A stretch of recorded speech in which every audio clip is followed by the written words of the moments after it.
Good morning mga kaibigan. 6 AM dito sa aking lugar. At narito ako sa probinsya. So ito ang buhay probinsya namin dito. Ang aking mga punla. Aking mga pananim.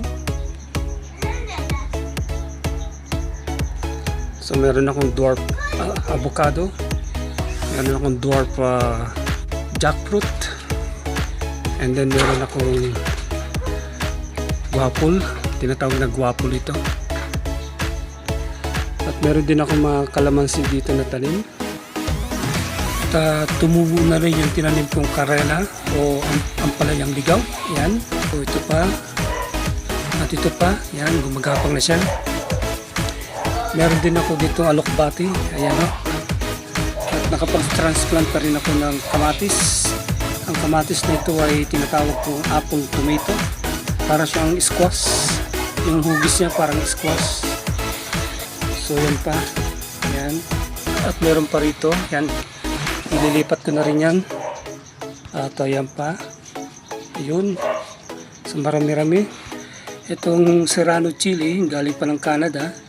Hinihintay ko lang dumating yung in-order kong garden plastic bag sa Shopee. Pag dumating, ililipat ko na yan. At yung aking kalabasa, ayan, ayun pa. Ito rin, oh, cherry tomato yan. Ayan. Ito, Roma tomato. Yan, Roma tomato yung mga yan. Yung yellow bell pepper ko, malalaki na siya. At ito namang isa ay red bell pepper. Ayan. Mga binhi kong papaya. Ayan, tumubo na rin. Gusto ko rin pakita yung aking mga tanim na papaya. Ayan ho, ito. Magdadalawang taon na itong papayang ito. At marami na na-harvest na bunga. Ayan, yung iba pinamimigay na. Pero ngayon, nagpahinog kami. Ayan, dalawang bunga. Ayan pa. Ito, dwarf ito. Pero parang matangkad siya. Mahaba yung bunga niya, no? Kapahinog na isa. At meron pa ron, malilit ang bunga nito. Ayan. Meron din ako rito saging na saba. Ayan, no? Namunga na, pinutol na yung puso. At yung isa, hindi magandang pagkabunga niya, no? Hindi maganda. At meron din ako ritong imported na malunggay. Ayan o, mahahaba yung bunga niya. Ayan, isang linggo pa pwede nang harvestin ito.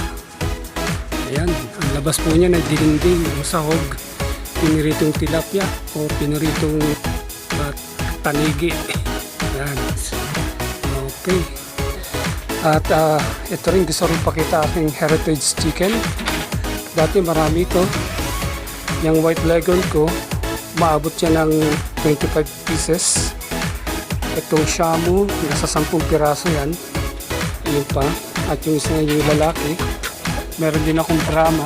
Ayan.